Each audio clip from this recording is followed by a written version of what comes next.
वो माल और आपकी औलाद दोनों फितना हो गए, यानी आपने अपनी कब्र काली कर ली। अरे भाई ब्लैकमेल होते क्यों हो?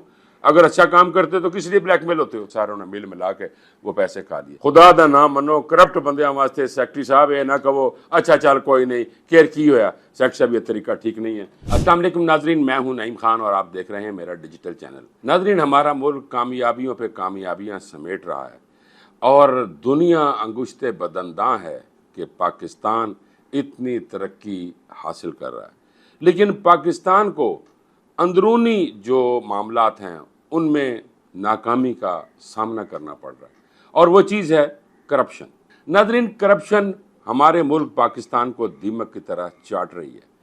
कुछ तो अफसरान, यानी ये ज़्यादातर अफसरान में ही होती है ना नाज़रीन, के अफसर कर रहे होते हैं, सेक्रेटरी कर रहे होते हैं, डिजिटल सेक्रेटरी कर रहे होते हैं, एक्शन चीफ इंजीनियर यानी प्रोफेसर्स, डॉक्टर्स, यानी हर बंदा इको कामनू लगा है कि करप्शन करनी है, पैसा कमाना है और पैसा कमा के अपने ही बच्चों को असी खुआना है, उन्होंने बेहतर तालीम। जबकि कुरान में मैंने उस दिन नाजरीन आपसे कहा था कि कुरान ये कहता है कि जो माल है और औलाद है वो फितना है, लेकिन कुछ समझ और वाकई फितना है नाजरीन, कि क्योंकि आप अपने अमाल ख़राब करके और अपनी औलाद के लिए माल कमा रहे हैं, यानी वो माल और आपकी औलाद दोनों फितना हो गए, यानी आपने अपनी कब्र काली कर ली। नाजरीन, मैं यही बात कर रहा था कि करप्शन ने मुल्क को जो है वो लपेट के रख लिया है। हर जगह पे हर जो गवर्नमेंट का अफसर है या उसका मातहत अफसर है वो सारे एक ही काम पे लगे हुए हैं, करप्शन करप्शन करप्शन।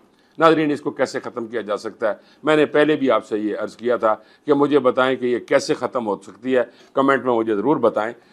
इसमें सबसे बड़ी बात ये होती है कि अगर कोई बंदा कमेंट कर रहा होता है या कोई बता रहा होता है या जो कुछ कह रहा होता है करप्शन के बारे में या किसी को कंप्लेंट कर रहा होता है, तो सबसे पहले वो अफसर अपनी जान सीनियर से ये कह के छुड़वा लेता है कि जी वो पैसे मांगते हैं, जी वो जी ये खुद करप्ट हैं, जी पैसे मांगते हैं, हमें ब्लैकमेल कर रहे हैं। अरे भाई ब्लैकमेल होते क्यों हो?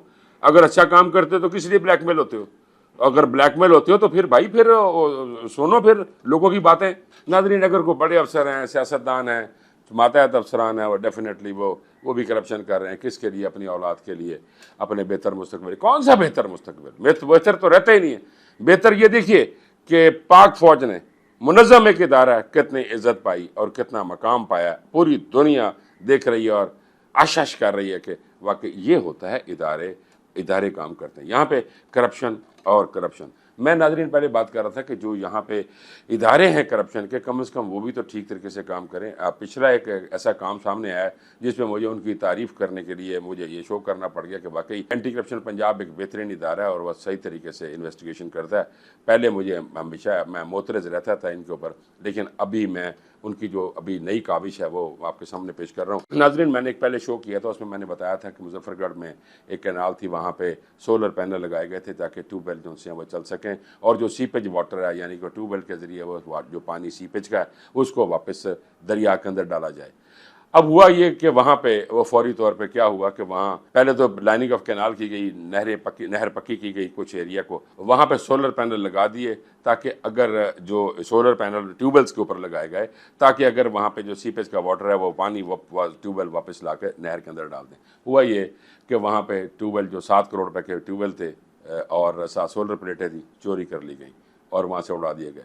एक्शन हज़रात वहाँ पे मौजूद थे, SDO मौजूद थे, सब इंजीनियर मौजूद थे, वहाँ पे बेलदार वगैरह मौजूद थे, सारों ने मिल मिला के वो पैसे खा लिए। उसके बाद जो नुकसान हुआ नाजरीन, जो लाइनिंग ऑफ कैनाल थी वो लाइनिंग ऑफ कैनाल उसका फ़ायदा कोई ना हो सका। वहाँ पे जो ट्यूबवेल के लिए बिल्डिंग्स बनाई गई थी वो उनकी ईंटें भी बेच दी गई और वो 7 करोड़ रुपए की वो जो लाइनिंग ऑफ कैनाल थी वो भी उड़ गई। हिना रब्बानी खर जो साबका वज़ीर ख़ारजा हैं, उन्होंने दरख्वास्त दी कि मेरे इलाके के अंदर यहाँ पे इतना बड़ा 14-15 करोड़ रुपए का एक नुकसान हो गया और बड़ा रफड़ बढ़ गया, तो इस पर इंक्वायरी की जाए। तो पहले एक इंक्वायरी हुई, एंटी करप्शन डिपार्टमेंट ने इंक्वायरी की और जो वो अफसरान थे जो पकड़े गए थे उनको वाकई कहा कि ये इन्होंने ये ज़्यादती की है और इनको पकड़ा जाए।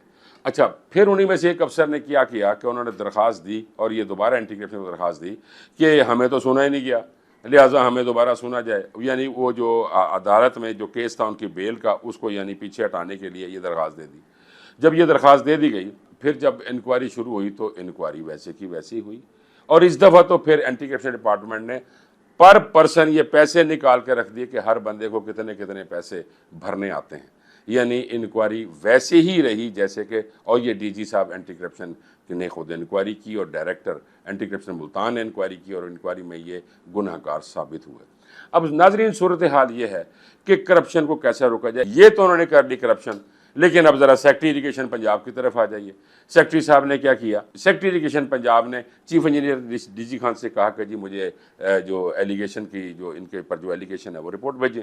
अब जब वो रिपोर्ट भेजी गई तो डेफिनेटली वो रिपोर्ट जब गई वहाँ पे मौजूदा जो एडिशनल सेक्रेटरी एडमन हैं उनके पास चली गई, उन्होंने भी लोगों की सिफारिश, मैं नहीं कहता कि उन्होंने पैसे लिए होंगे, लेकिन वो लोगों की सिफारिश के नीचे आके दब गए और वो 28 जुलाई की जो रिपोर्ट है वो 28 जुलाई को वहाँ पे पहुँच गई, स्टेटमेंट ऑफ एलिगेशन, और उस पर रेगुलर इंक्वायरी करवानी थी और वो करवानी थी सेक्रेटरी साहब ने चीफ मिनिस्टर को भेजनी थी, चूँकि उसमें एक नाम नेहाद 20 ग्रेड का जो अफसर है वो भी शामिल है, तो इसलिए उसको चीफ मिनिस्टर के पास भेजनी थी।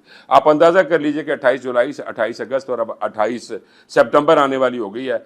सिफारिश के तहत वो वहाँ पे नहीं भेजी गई ताकि चीफ मिनिस्टर इसकी रेगुलर इंक्वायरी लगाएं, बल्कि हुआ क्या कि उसी अफसर को उन्होंने ऑफिशिएटिंग बेस के ऊपर चीफ इंजीनियर लगा दिया। यानी करप्शन की इंतहा। मुझे तो सेक्रेटरी इरिगेशन के ऊपर आ रही है, सेक्रेटरी इरिगेशन पंजाब क्या हो गया, वो हर मामले को कहते हैं यार चल कोई गल नहीं यार, चल जान दो यार। ये काम नहीं होता। एडमिनिस्ट्रेशन का मतलब ये नहीं है कि आप हर बंदे को ये कह दें की हो गया। मैं तो ऐसे ऐसे मामला आपको बता दूंगा जिस फ्लड के दौरान हुए हैं, आप हैरान हो जाएंगे, लेकिन सेक्रेटरी इरिगेशन वही आंखें बंद करके और वो डील है, चल कोई नहीं की हो गया। यानी पाकिस्तान के पैसे हैं, अवाम के पैसे हैं, और सेक्रेटरी कह दे कि की हो गया, चल ठीक हो गया। ऐसा नहीं है। मैं नाज़रीन आपको फिर एक शो करके बताऊंगा कि इस दफ़ा फ्लड की रीज़न क्या थी। फ्लड पानी आते रहते होते हैं, कभी ज़्यादा आ गए कभी कम हो गए, लेकिन नुकसान की वजह क्या थी? वो इरिगेशन डिपार्टमेंट की नाअहली थी। और मैं आपको बताऊंगा हर जगह में, मैं आपको बताऊंगा कि किस जगह पे क्या नाअहली हुई। कहना तो ये पड़ता है कि इंसान को आखिर मर जाना है, नहीं रहना, लेकिन अगर जिंदा है तो इज्जत व आबरू के साथ रहे। नाज़रीन आखिर में मैं सेक्रेटरी इरिगेशन पंजाब से रिक्वेस्ट करता हूँ कि चीफ मिनिस्टर के पास वो भिजवा दें वो लेटर, वो फाइल, ताकि एक रेगुलर इंक्वायरी लग सके। खुदा दा नाम मनो, करप्ट बंदियां वास्ते सेक्रेटरी साहब ये ना कहो अच्छा चल कोई नहीं केयर की होया। सेक्रेटरी साहब ये तरीका ठीक नहीं है। और मैं चीफ मिनिस्टर पंजाब से भी ये रिक्वेस्ट करता हूँ कि वो इसके ऊपर ज़रा नज़र दौड़ाएं और ये देखें कि सेक्रेटरी इरिगेशन पंजाब किस हद तक लीनियंट व्यू रखते हैं और इतना नुकसान हुआ और किस हद तक करोड़ों क्या अरबों रुपए के नुकसान हो गए और वो उनके कानों पे जूं नहीं रही। नाज़रीन मुझे उम्मीद है कि आपको आज का व्लॉग पसंद आया होगा। मुझे इजाज़त दीजिए। अल्लाह निगहबान।